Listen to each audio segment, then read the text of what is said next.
So in the beginning of the meeting, we were asked, how do we do it?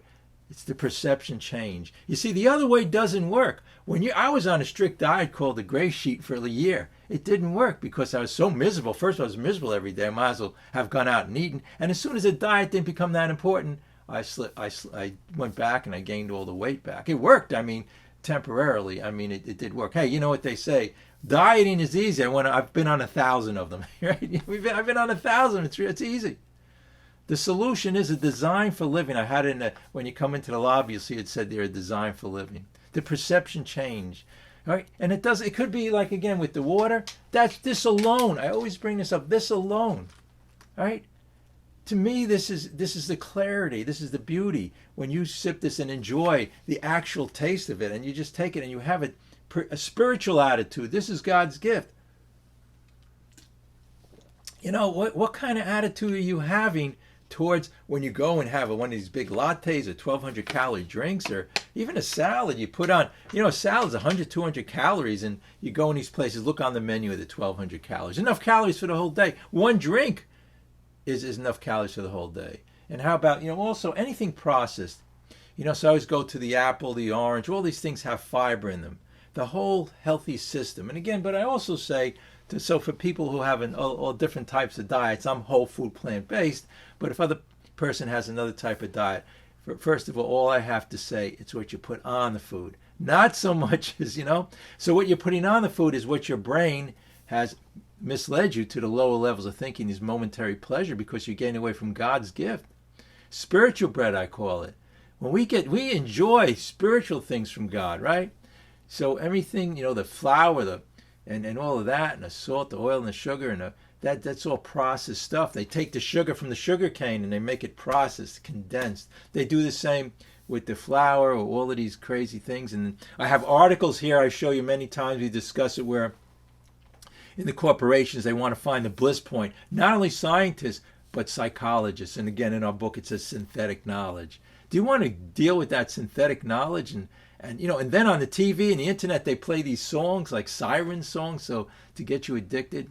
So we have a better way. The solution is a higher power, a higher consciousness. God's grace tells me what I want. Now, so in the question again, how do we do this? Well, even during the week, sometimes we have this big revelation and things change, but we have to understand we're the desperate, the real alcoholic or food addict. If you're one of those, then we go to God's spiritual solution. What does it say? There's only one a spiritual solution. So through prayer and meditation, meditate on the healthy food, like I said. Think about that. God's grace. And when you see the other stuff, the lower level ones of the gluttonous foods, right? Gluttonous foods. You're never going to have enough of that. When we see that, we understand the truth will set you free. You want God's gift to this world. You want the healthy food.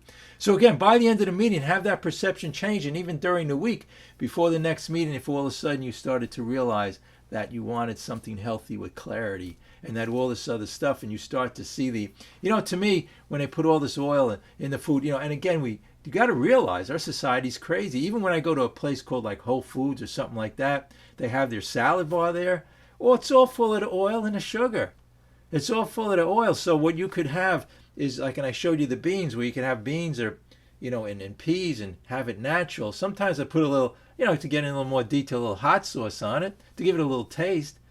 But when you get off of that oil, for me now, my palate is what's called educated. You can educate your palate. You can educate your mind, but you educate your palate. And all of this other synthetic, like a lot of these diet programs, they say, well, you could have these synthetic sweeteners, right? All of these sweeteners. It ruins the palate. It's bringing it's like the pornography, listen to this, of the palate, right? Think about that.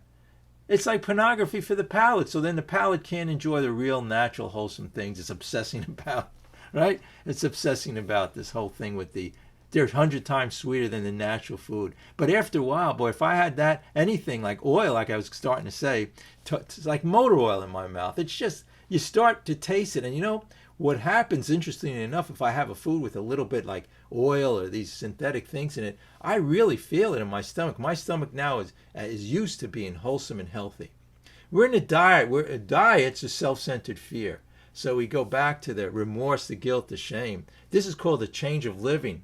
It's like, interestingly, and related to life, Before this program, I figured I had to try to be nice to people and try to, I don't know, I was trying to be more, I don't know, whatever it was in life, whatever I thought. I read all these self-help books, they're just like the self-help diet books. So it told me, look, if you go talk to somebody, how to talk to them about this, go be more educated. I don't know. They told you all kinds of crazy things how to deal with life.